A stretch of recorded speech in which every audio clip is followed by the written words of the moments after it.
Olá, irmãos, graça e paz. Para você que está aqui, bom dia. Sejam muito bem-vindos. Que possamos, ter um culto dirigido por Deus, abençoado por Deus, é para glorificá-lo.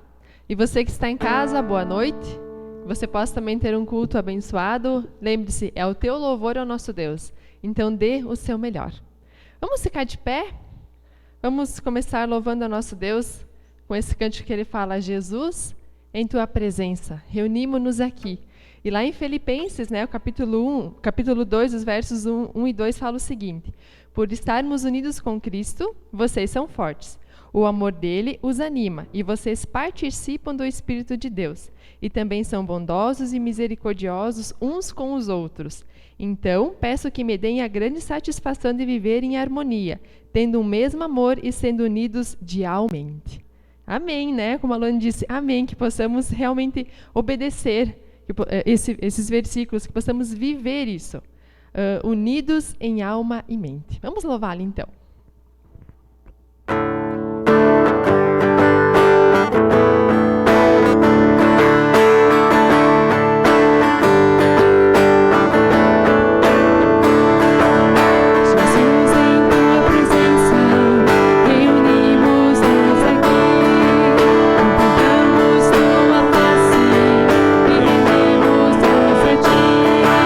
Pois um dia tua morte trouxe vida.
possas, ó Pai, nos usar conforme a tua vontade, ó Pai, conforme o teu querer, porque, Deus, consagramos, sim, todo o nosso ser a Ti. A Ti, ó Deus, todo o louvor, toda a honra e toda a glória, porque só Tu és merecedor. Aleluia, Paizinho. Amém.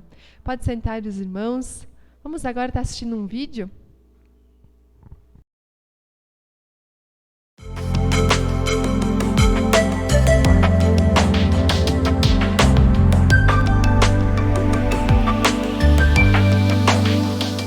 Nas agrestes e remotas regiões dos Andes peruanos, os quechuas levam uma vida singela, expostos a uma vida dura sob condições climáticas extremas. A agricultura é muito trabalhosa. Distantes das cidades, os descendentes dos incas mal têm acesso a meios de educação. A conquista violenta da sua terra natal legou um profundo ceticismo contra tudo que é estrangeiro. Ainda que a Igreja Católica esteja visível por toda parte, a superstição e os antigos deuses incas estão amplamente disseminados. Há mais de 30 anos, a EBM Internacional oferece ajuda prática aos quechuas através do trabalho missionário de Adrian Campero. Encontrar-se com ele deixa marcas permanentes. Através de seu ministério, inúmeras pessoas foram alcançadas e libertas pelo Evangelho. Combate-se a miséria pelo amor transformador de Deus. Entre mentes já se formou uma rede de 60 igrejas e mais 50 devem ser acrescentadas nos próximos anos. Uma saudação carinhosa a todos os irmãos da Europa e outras partes do mundo. Eu estou muito contente que posso servir ao nosso Deus atendendo o seu chamado para o trabalho missionário entre os quechuas. Faço este trabalho há mais de 36 anos e já se organizaram muitas igrejas e obras missionárias. Ultimamente nos ocupamos intensamente com a organização do Seminário Bíblico Batista Quechua e estou seguro que prestará um grande serviço na preparação e capacitação de obreiros para plantar ainda mais igrejas nos Andes do Peru. Muito obrigado pelo apoio. Pedimos pelas vossas orações e para que continuemos unidos nesta obra. Além de competências teológicas, os treinamentos transmitem conhecimentos práticos para a vida, como o plantio de diversos tipos de cereal. Este é um importante aspecto na região andina, onde as duras condições climáticas regularmente ameaçam a vida em razão de quebras de safras. Este trabalho missionário integral alcança o coração das pessoas. No último congresso missionário foram batizadas 53 pessoas. As igrejas crescem. A Adriana acompanha uma equipe de mais de 60 pastores. Como representante regional da EBM Internacional, eu tenho o privilégio de ver muitos projetos. O trabalho de Adrian Campero entre os quechua nos Andes do Peru é um desses exemplos abençoados. Regina Klaas treina líderes na África do Sul. Na Índia, mais de 14 escolas de costura transformam a vida de muitas jovens e mulheres. Muito obrigado pelo apoio aos nossos trabalhos missionários através de vossas ofertas e orações.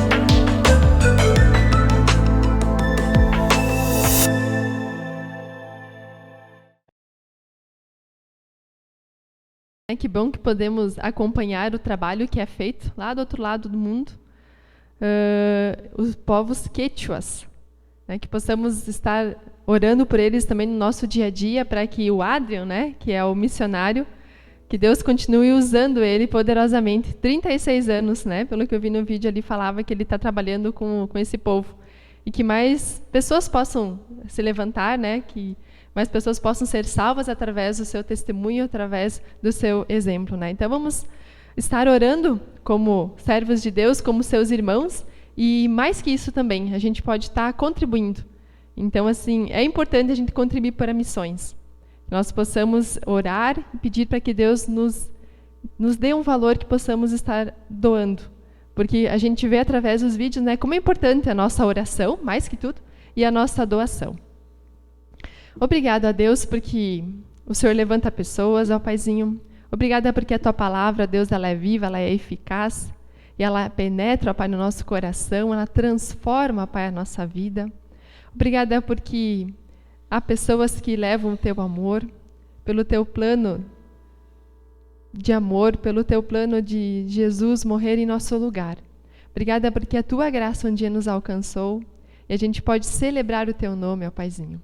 Pedimos a Deus por esse povo, ó Pai, peruano, que o Senhor esteja, Deus, com o Adrian lá, Deus, dando força, ó Pai, confortando, ó Deus, o seu coração, ousadia, ó Jesus, que ele possa, Deus, estar em intimidade contigo, ó Deus, dia após dia, que ele possa levar o teu amor, ó Pai, que muitas pessoas, ó Deus, possam ser salvas, ó Pai.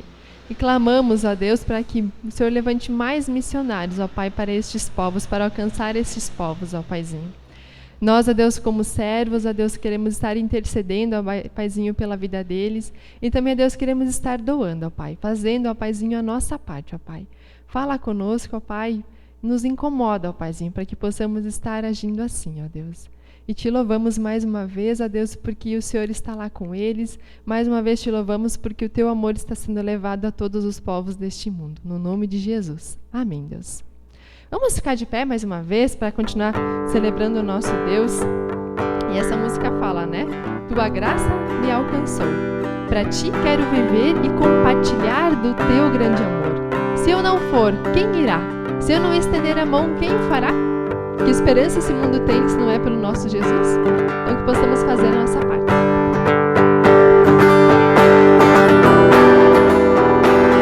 Se você trouxe seu dízimo, a sua oferta, também você pode estar fazendo isso com a doação para missões.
procura adoradores que o adorem em espírito e em verdade. Que Ele possa encontrar isso em cada um de nós.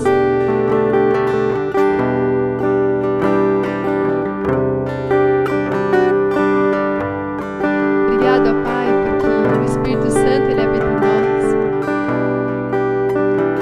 E Ele nos ajuda dia a dia nas decisões, nas orações.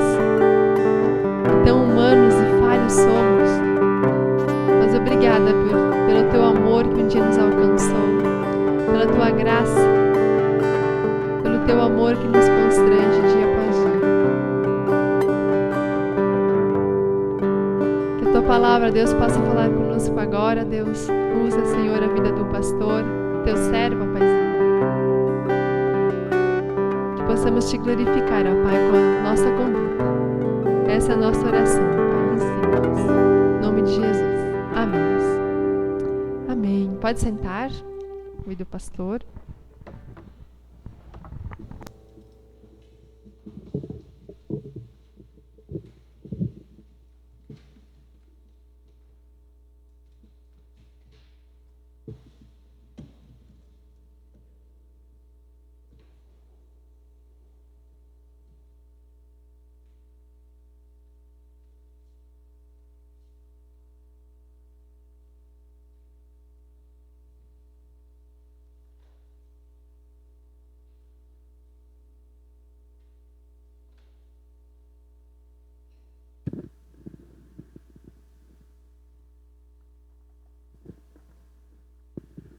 Graça e paz, meus irmãos.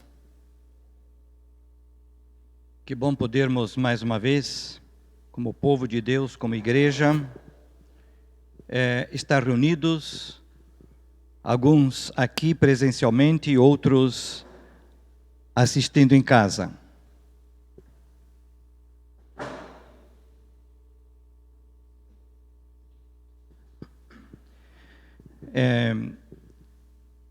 Essa pandemia tem nos atingido, eu diria a todos, mesmo que sem nos infectarmos.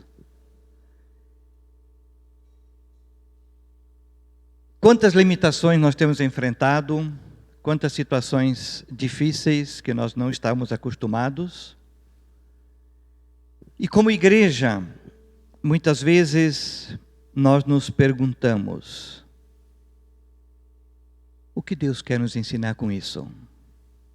Ainda hoje de manhã estávamos orando lá em casa, Lone e eu, e estávamos nos perguntando: por que será?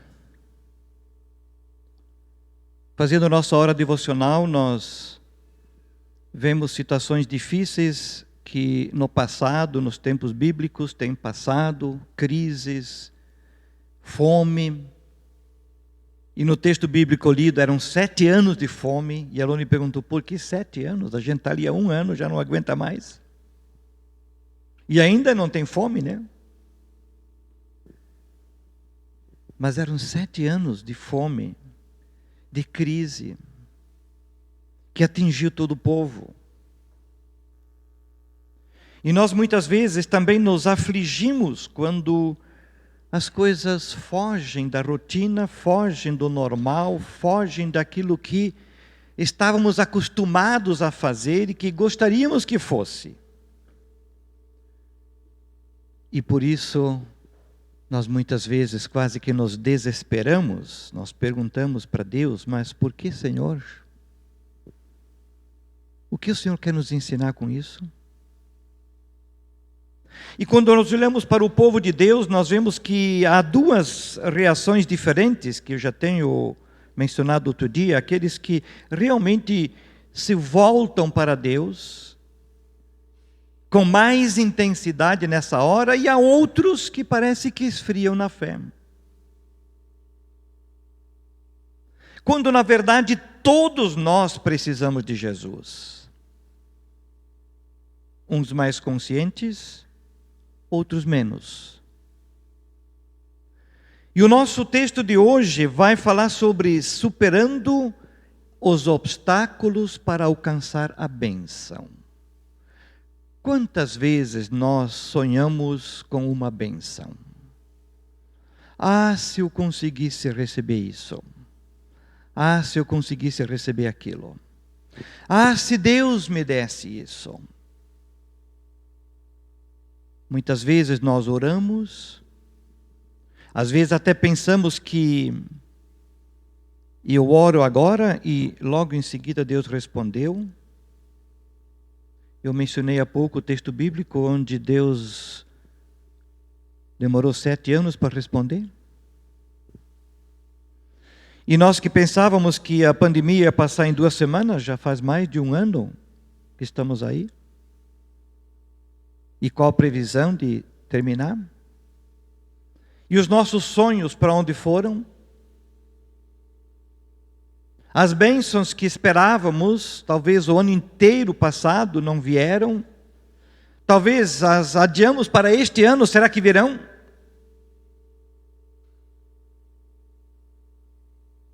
Todo tipo de bênção nós precisamos. Todo tipo de bênção nós almejamos alcançar. Mas há uma bênção que todos deveríamos não querer abrir mão sob hipótese alguma. É a bênção de encontrarmos Jesus. Porque Ele é o único que pode, de fato, resolver o nosso problema e com Ele nós recebermos aquilo que o nosso coração anseia. E nós queremos ler um texto bíblico agora em Lucas capítulo 5, a partir do verso 17, que nos conta a história do paralítico de Cafarnaum, que tanto queria chegar a Jesus e não podia, mas ele teve alguns amigos que o ajudaram e assim ele pôde chegar até Jesus e alcançar a bênção. Vamos ler esse texto bíblico. Lucas capítulo 5, a partir do verso 17, nós lemos. Diz assim a palavra de Deus: certo dia, quando ele ensinava, estavam sentados ali fariseus e mestres da lei, procedentes de todos os povoados da Galileia, da Judeia e de Jerusalém. E o poder do Senhor estava com ele para curar os doentes.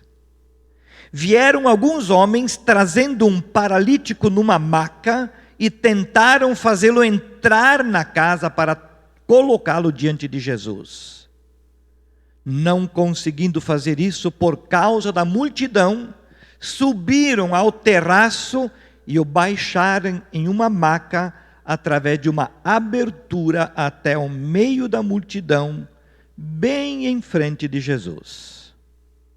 Vendo a fé que eles tinham, Jesus disse: homem, os seus pecados estão perdoados.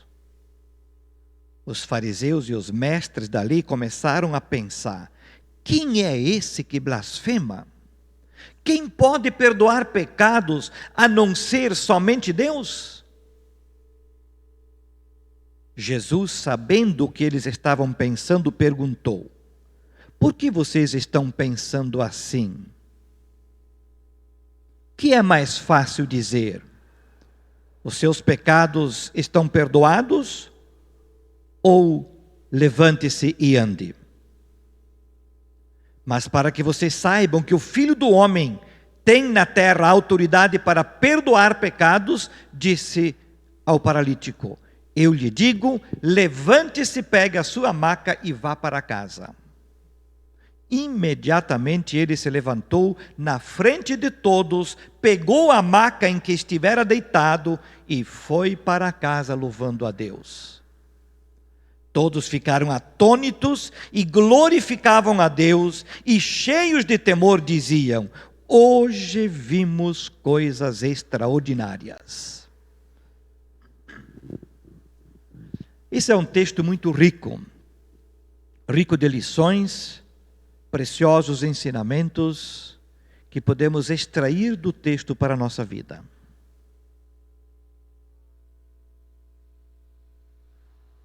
Esse episódio está registrado tanto em Mateus quanto em Marcos e também em Lucas, nos 3 evangelhos chamados sinóticos. E aqui tem, como eu disse, inúmeras lições. E nós não vamos esgotar o assunto hoje. Nós vamos apenas focar um único aspecto deste episódio. Nós queremos primeiro contextualizá-lo um pouco, falar um pouco das circunstâncias e dos amigos que levaram o paralítico até Jesus. Há outras inúmeras lições que vamos deixar para outra oportunidade, quando queremos olhar para o texto sob outras óticas, tirando dele, então, essas outras lições. Mas o foco sempre é este: para nós recebermos a bênção, para nós alcançarmos a graça,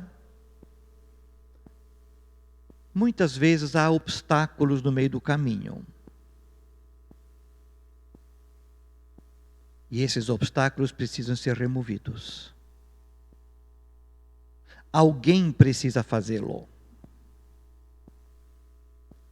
E quando pensamos em alcançar bênção, temos que sempre pensar nos dois lados. Eu quero receber bênçãos, mas eu também quero e devo compartilhar bênçãos. Eu sempre digo que Deus nunca abençoa alguém só para que tenha mais bênçãos que os outros. Ele abençoa alguém para que ele possa compartilhar bênçãos. E quando nós olharmos para esse texto, nós vemos quem precisava da bênção e quem foi instrumento para fazer a bênção chegar até ele. E estes dois lados se complementam. Vamos então olhar um pouco para essas circunstâncias. Primeiro, o texto bíblico nos diz que isto aconteceu na cidade de Cafarnaum. Aliás, não é Lucas que diz isso, mas Marcos, quando ele aborda o mesmo episódio, ele diz que isto aconteceu na cidade de Cafarnaum. O que Cafarnaum tem a ver com a vida de Jesus? Sabemos que Jesus nasceu na cidadezinha de Belém. Belém da Judéia, próximo a Jerusalém. Ele foi criado na cidade de Nazaré, mais ao norte. Havia, digamos, a Palestina, 3 regiões. Ao sul ficava a Judéia, no meio ficava a Samaria, e do lado direito o rio Jordão, e mais acima ficava a Galileia. Lembram? Mateus, aliás, João capítulo 4, Jesus indo da Judéia para a Galileia, ele passou pela Samaria. Como, aliás, a maioria dos judeus não fazia, porque não queriam, não gostavam de atravessar no território samaritano. Então, eles atravessavam o rio Jordão para a direita, subiam pelo outro lado, que não era mais Samaria, e depois retornavam outra vez para a esquerda, cruzando o rio Jordão outra vez. Mas Jesus não tinha preconceito e ele queria aproximar as pessoas dele, encontrar-se com elas, então ele não fez essa acepção. Então, Jesus nasceu em Belém da Judéia, foi criado em Nazaré, lá no norte, na Galileia. Quando ele iniciou o seu ministério, em Lucas capítulo 4, nós vemos isto, ele também foi expulso daquela sua cidade, digamos a sua cidade, não Natal, mas a cidade onde ele era conhecido, onde ele vivia com sua família, com seus pais, com seus irmãos. Quando ele iniciou seu ministério ali, na sua própria cidade, ele foi expulso. Eles não queriam mais saber dele. E aí ele foi para a cidade de Cafarnaum. Muito provavelmente ele foi morar nessa cidade. E essa cidade passou a ser, digamos, o quartel-general de Jesus. todo o seu ministério, se nós olharmos para os evangelhos, nós veremos que ele seguidamente, o texto fala que ele voltou para Cafarnaum. Cafarnaum ficava também na Galileia, mas ficava ao lado do Mar da Galileia, onde, aliás, muita coisa aconteceu, né, no Mar da Galileia. Foi ali que ele atravessou de barco, que ele depois acalmou a tempestade, e que Pedro andou sobre o mar, sobre as águas e assim por diante. Marcos capítulo 9, verso 1 chega a afirmar que Cafarnaum era considerado como a sua cidade, a cidade de Jesus. Então, como disse, ele foi morar lá. Ali ele estabeleceu a sua sede, a sua casa, hoje diríamos a sua igreja, era ali. E ali nessa cidade, numa casa que não sabemos qual era a casa, há quem acha que era a casa de Pedro, do apóstolo Pedro, né? Onde também ele curou a sogra de Pedro, né? Enfim, Cafarnaum, o quartel-general de Jesus durante os 3 anos do seu ministério na terra. E a fama de Jesus crescia a cada dia mais. Todo mundo já tinha ouvido falar de Jesus. A sua fama crescia porque ele fazia muitas curas, libertações, as pessoas levavam os problemas a ele. E o texto bíblico que nós lemos diz, inclusive, que Jesus estava de novo ali, ensinando o povo, e o poder de Deus estava sobre ele para curar. E os críticos e opositores, os fariseus, os escribas, os mestres da lei, também estavam ali. Não porque tinham tanto desejo da bênção de Deus, mas porque eles queriam conhecer um pouco mais, saber um pouco mais desse cara que estava cada dia ficando mais famoso, e eles procuravam algo para criticá-lo. Diz o verso 1 do nosso texto que estavam sentados ali à frente de Jesus, os fariseus, mestres da lei, que eram procedentes de vários povoados da Galiléia, Judéia e Jerusalém. Veja que esses mestres da lei, esses fariseus, escribas e assim por diante, eles já vieram até da Judéia e de Jerusalém, até a cidade de Cafarnaum, porque a fama de Jesus estava crescendo a tal ponto que eles já estavam pensando, não podemos deixar esse cara crescer e ficar famoso. Aos olhos deles, eles queriam fazer algo para evitar a sua fama. Porque há um outro texto nos evangelhos que diz que Jesus ensinava, não como esses mestres da lei, os fariseus e escribas, mas ele ensinava com autoridade.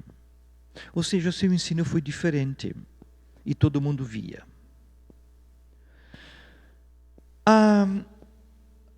O texto de Marcos 2, verso 2, fala dessa fama de Jesus, dizendo que muita gente se reuniu ali, de forma que não havia lugar junto à porta, e ele lhes pregava a palavra. Muita gente ia atrás de Jesus. A fama dele foi crescendo de tal forma que a casa era uma casa de moradia, onde ele estava, não sabemos quantas pessoas cabiam ali, mas o fato é que estava tão cheia que eles não conseguiram entrar. E Lucas 5, nosso texto, verso 18, diz: vieram alguns homens trazendo um paralítico numa maca e tentaram fazê-lo entrar na casa, levá-lo até Jesus. Mas não conseguiram fazê-lo por causa da multidão. E ninguém queria arredar o pé, ninguém queria dar lugar. Todos queriam ansiosamente estar perto de Jesus. E eles então não tinham outra opção a não ser criar alternativas para levar o seu amigo até Jesus. Nós não sabemos todas as circunstâncias. Diz o texto que por um buraco no teto eles abaixaram a maca, eles fizeram aquele buraco na hora, já havia uma abertura ali, um alçapão, algo parecido, não sei. Havia um sótão, um segundo piso, ou era o telhado mesmo, não sabemos. Mas o fato é que eles foram criativos e imaginaram uma forma de conseguir levar o seu amigo até a frente de Jesus, mesmo que o povo não quisesse deixar passar. Bem, nós não conhecemos nem o nome deste paralítico e nem dos seus amigos. Não sabemos quem eram. Se eram de Cafarnaum, se eram de outra cidade. Nem Mateus, nem Marcos, nem Lucas registram os nomes, nenhum deles. Mas isso não é o mais importante.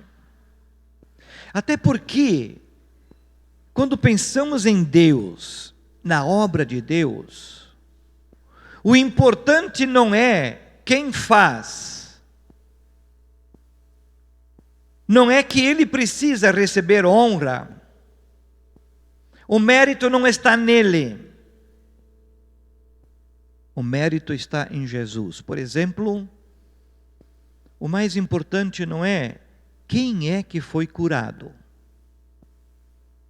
mas sim que a cura aconteceu, alguém recebeu a bênção, alguém foi agraciado. O importante não são os nomes dos amigos que levaram o paralítico a Jesus, mas Jesus que fez a obra. Se a Bíblia diz, e ela diz isso claramente, que nós somos tão somente instrumentos de Deus para fazer a sua obra, e o poder não está em nós, mas naquele que faz a obra através de nós, é o mesmo do que dizer que o médico, o cirurgião, que é o perito que sabe fazer a cirurgia, manusear os instrumentos, e nós, como servos de Deus, somos tão somente o bisturi e todos os demais instrumentos que o médico usa para executar o trabalho. Não faria sentido quando alguém relata uma cirurgia bem sucedida, muito complexa, muito difícil, mas que foi muito bem feita. Não faz sentido ele enaltecer os equipamentos, a cama onde o doente estava deitado, o bisturi que o médico usou, enfim, todo equipamento em volta é importante, sim, mas o importante é quem vai manuseá-lo. É a mão do médico que conduz e realiza o procedimento. Assim é Jesus, foi Jesus lá naquele momento e é hoje quando nós fazemos a obra de Jesus. Quando nós fizermos a obra de Deus, nós não passamos de um bisturi na mão do médico. Por isso a Bíblia inúmeras vezes menciona fatos, acontecimentos, mas não se preocupa em detalhar o nome das pessoas, porque isto não é importante. Nós não somos importantes, importante é Ele. Assim como naquele tempo, também hoje, poderia ser qualquer um de nós a sermos levados a Jesus por alguém, ou levarmos outros a Jesus. O importante é que as pessoas cheguem até Jesus. Então, por isso, o mérito não está em nós que fomos instrumentos de Deus para a salvação das pessoas. O mérito está naquele que morreu na cruz e executou toda a obra para tornar possível a nossa salvação. Todos precisam de Jesus. Todos precisamos de Jesus. Precisamos de cura, de libertação, de perdão, de salvação, tantas e tantas bênçãos que nós necessitamos. Todos nós. Não só nós que aqui estamos, ou que assistimos a esse culto em casa, mas também aquelas pessoas que não estão presentes em nenhum culto, que não têm o hábito de participar, de frequentar a igreja. Nossos vizinhos, nossos colegas, nossos amigos, nossos familiares, todos precisam de Jesus. Muitos nem têm consciência, mas precisam. Como muitos doentes não reconhecem a gravidade da sua enfermidade e nem vão à procura de recursos, de médicos e tal.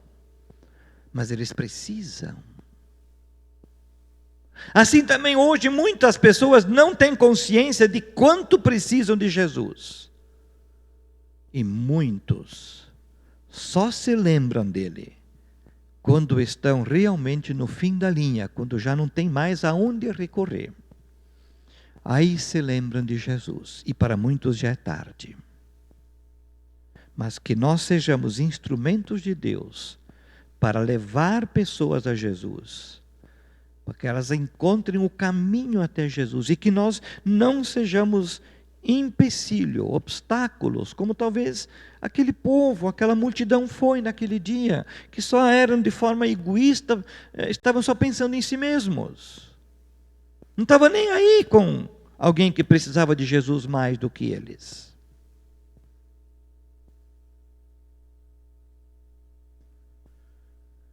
Quem levou o paralítico a Jesus? Seriam seus familiares? Seus parentes? Seus vizinhos? Colegas de trabalho? Ele era um acidentado que ficou paralítico de repente? Eram amigos? Quem eram? Não sabemos. A Bíblia simplesmente diz algumas pessoas. Mas por que alguém faria isso? Qual seria a motivação de alguém em fazer o que esses homens fizeram?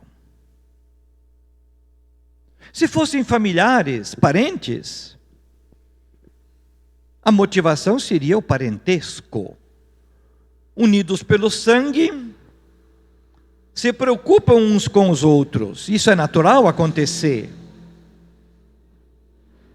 E é comum nós ouvirmos de alguém dizendo que é a minha família que eu tenho, eu preciso zelar, cuidar dela, porque um dia eu vou precisar. E aí quem vai me acudir são eles. Sejam filhos, irmãos, às vezes um sobrinho. Há pessoas que não têm filhos, investem então em seus familiares, em seus sobrinhos. Poderiam ter sido familiares. Talvez fossem colegas, unidos pelo sentimento de camaradagem, solidariedade, que une as pessoas que estão mais próximas, que compartilham algo, têm algo em comum. Ou os vizinhos, que unidos pela proximidade, já que somos vizinhos, moramos tão perto um do outro e precisamos uns dos outros. Ou talvez não eram nem parentes, familiares, nem colegas, nem vizinhos. Talvez fossem amigos. O que são amigos? O que une as pessoas para se tornarem amigos? Pode ser o parentesco, pode ser o coleguismo, pode ser a vizinhança. Mas existem alguns fatores que precisam estar presentes, senão não há proximidade que una as pessoas ao ponto de se tornarem amigos. Então, eu procurei uma definição para amigos. O que significa ser amigo? E o dicionário me disse que amigo é o nome que se dá a um indivíduo que mantém um relacionamento de afeto, de consideração e respeito por outra pessoa. O amigo é aquele que possui uma grande afeição por uma ou mais pessoas, que é leal, que protege e faz o possível para ajudar alguém. Isto é um amigo. Então, como disse, não é porque eu sou parente, não é porque eu sou vizinho, não é porque eu sou colega, eu sou amigo. Se não houver esses ingredientes, eu não sou amigo. Eu destaquei algumas palavras aqui que me chamaram a atenção nessa definição. Afeto, consideração, respeito, possui grande afeição, é leal, protege, faz o possível para ajudar sempre. Isto é um amigo que faz estas coisas. O mais importante nisso não seria perguntarmos se eu tenho amigos. O que não é ruim, né? Mas também se perguntar, e mais importante, será que eu tenho sido amigo dos outros? Você tem sido amigo de quem? Você tem sido amigo de algumas pessoas, de muitas, de poucas? Ou você tem sido apenas parente, colega, conhecido? Oi, tudo bem? Ou alguém que troca favores, onde há um interesse de receber, porque se eu não dou, não recebo, então há apenas uma troca. Isto não é amizade. Ser amigo é, como vimos aqui, é alguém que se doa. Precisa entrar afeto, consideração, respeito, afeição, lealdade, proteção, disposição para ajudar. Não eventualmente, mas sempre. Procurei também alguns versículos bíblicos que falam sobre isto. Nós já vimos também que a palavra amizade, amigo e amor tem a mesma origem, mesma fonte, a mesma raiz, né?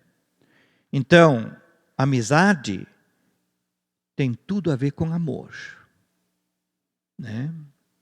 Então, Provérbios 17, verso 17 diz: o amigo é leal, é sempre leal, mas na hora da dificuldade ele se torna mais que um amigo, passa a ser nosso irmão.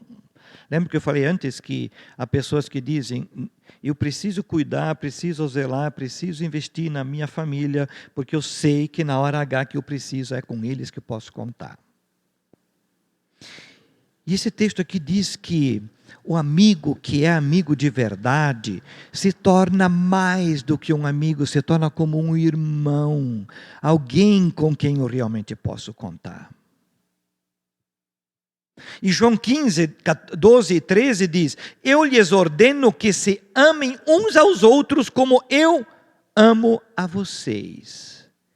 E o maior amor é demonstrado quando uma pessoa entrega a vida pelos seus amigos. A maior prova de amor acontece quando alguém entrega a sua própria vida em favor dos amigos. Onde a preocupação dele é simplesmente favorecer os amigos, levar a eles o que eles precisam, e se para isso eu preciso perder minha própria vida, eu a perco. E Jesus diz que esta é a maior prova de amor. E aí diz, lá no começo ele diz que ele estava ordenando que uns amassem os outros como ele nos amou, né? Então nós devemos amar uns aos outros com o mesmo amor, com a mesma intensidade que ele nos amou, que deu sua vida por nós. E em Jó 6,14 lemos que o amigo deve mostrar compreensão e ajuda na hora da dificuldade. Lembra que eu falei há pouco que amizade, ser amigo, é mais do que troca. Não é apenas ser um bom vizinho, um bom colega, que respeita, que trata bem, mas que tem interesse em retribuição. E eu já vi pessoas que diziam abertamente que eles têm como princípio de vida, eles visitam os, entre aspas, amigos, que na verdade não eram amigos, eram apenas companheiros, vizinhos, colegas. Ele só os visitava uma vez. Se ele não recebesse visita de volta, ele não ia mais lá. Então ele está interessado em troca. Amizade, diz aqui, que é mais que isso, é doação. Onde a pessoa tem disposição de ajudar na hora da dificuldade, e na hora da dificuldade a pessoa está carente, necessitada e não tem o que retribuir. Então, amigo é aquele que está disposto a resolver o problema dos outros. Não aquele que está interessado numa boa convivência para que haja paz e harmonia e todos saem ganhando. Não, isso não é amizade, isso é coleguismo. Amizade é muito mais, porque tem a ver com amor, e amor tem a ver com doação.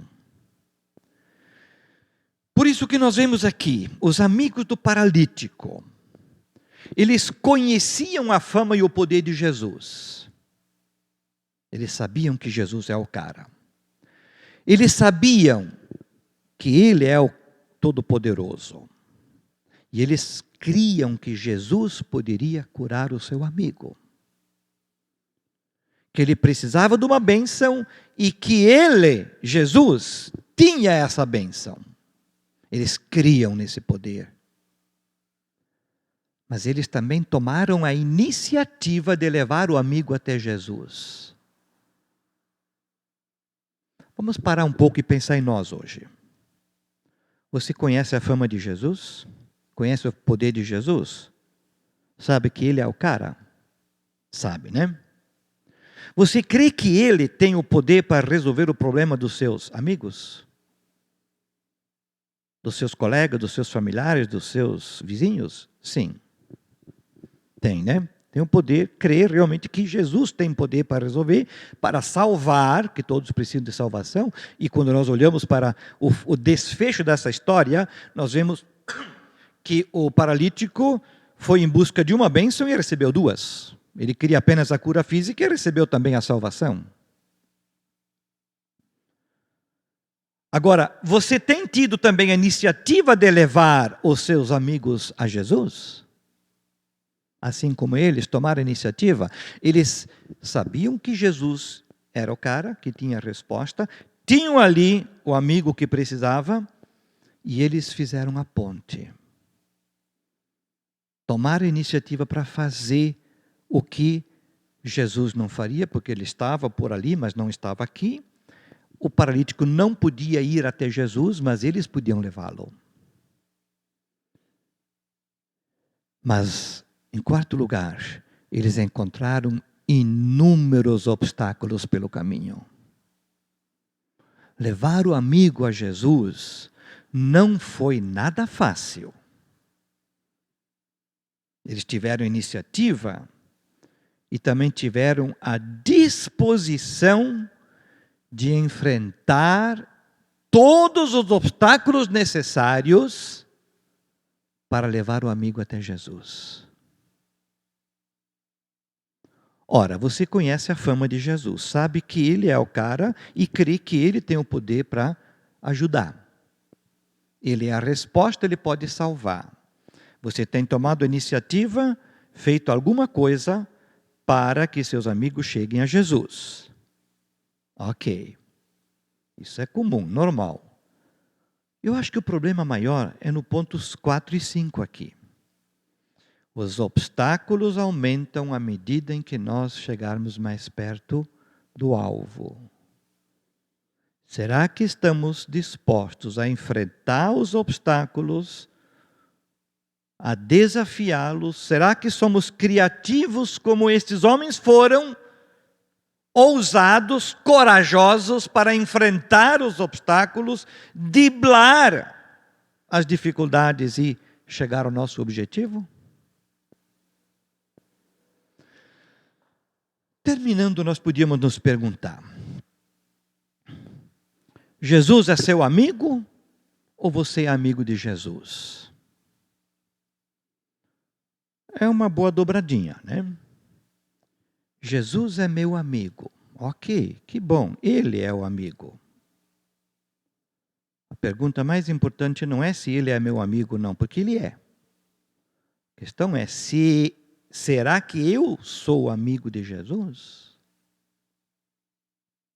Se eu for amigo de Jesus, devo estar disposto a fazer por ele, pela sua causa, tudo que estiver à minha disposição, à semelhança daqueles 4 amigos. Não sei se eram 4. Normalmente a gente fala 4, mas o texto não fala, não diz que eram 4.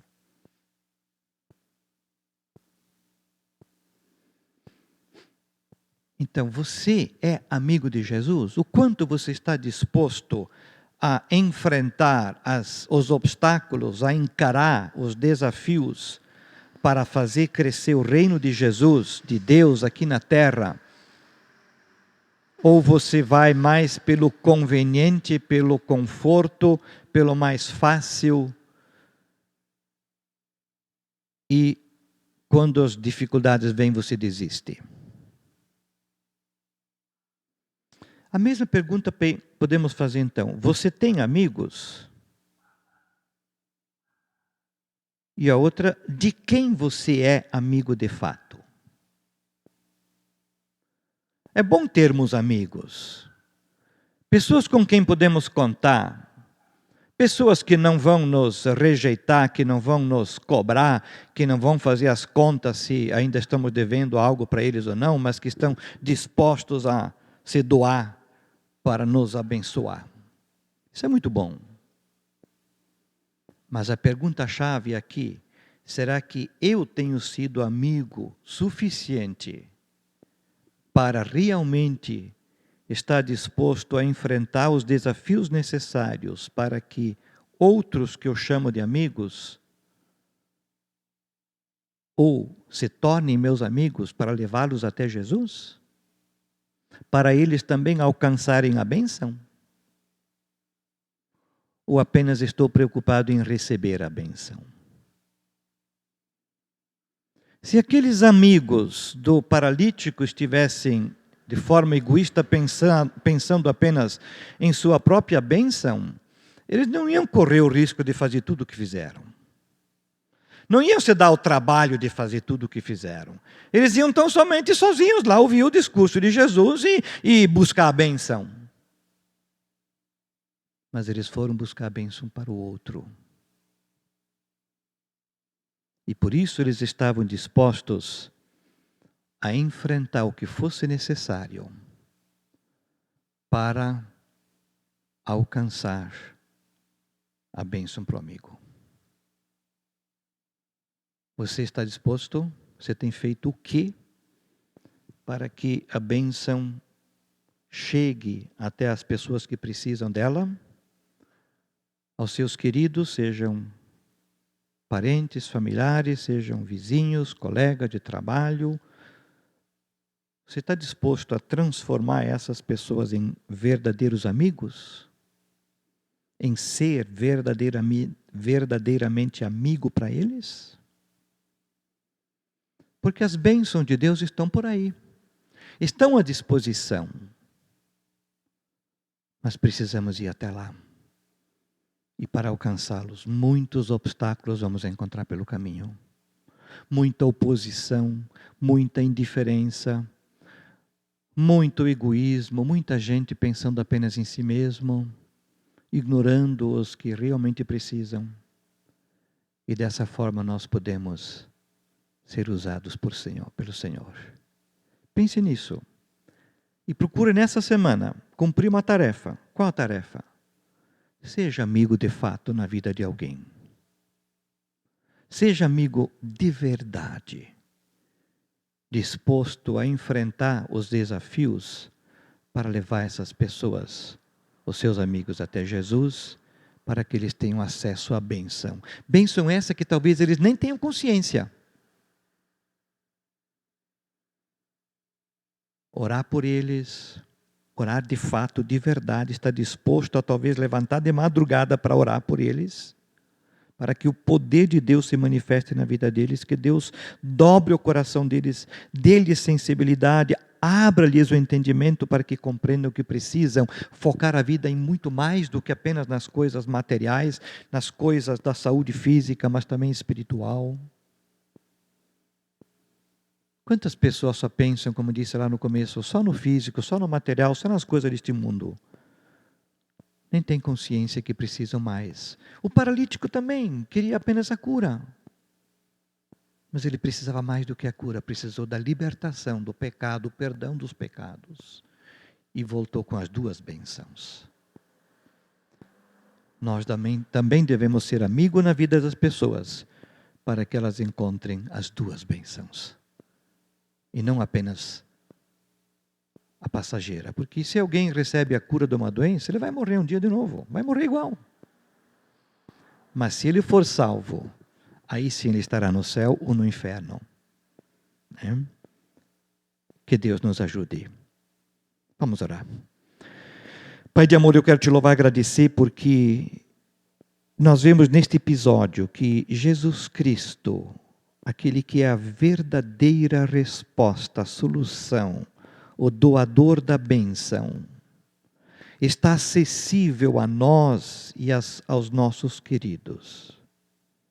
Mas muitas vezes nós não temos tido a disposição de pagar o preço, como os amigos do paralítico, de irmos até ele, levar o nosso amigo até Jesus, de investir na vida deles, de nos doarmos, de nos sacrificarmos, de sermos criativos, de corrermos riscos. Ó Senhor, que possamos aprender com esses amigos. Que possamos aplicar isso na nossa vida e que durante a semana possamos viver isto na prática. Aproveitar cada oportunidade ou criarmos oportunidades para que possamos abençoar as pessoas ao nosso redor. Nós precisamos de Jesus, sim, mas há tantas outras pessoas que precisam tanto ou mais de Jesus do que nós. Ó Senhor, dê-nos um coração disposto a nos doarmos, a nos entregarmos em favor daqueles que amamos. Aumente o nosso amor e nosso coração, para que a semelhança de Jesus possamos nos doar a nós mesmos, para abençoarmos outros. Amém. Encerramos assim nosso culto. Que Deus abençoe a todos, que tenhamos uma semana de graça e de bênção na sua presença. Amém.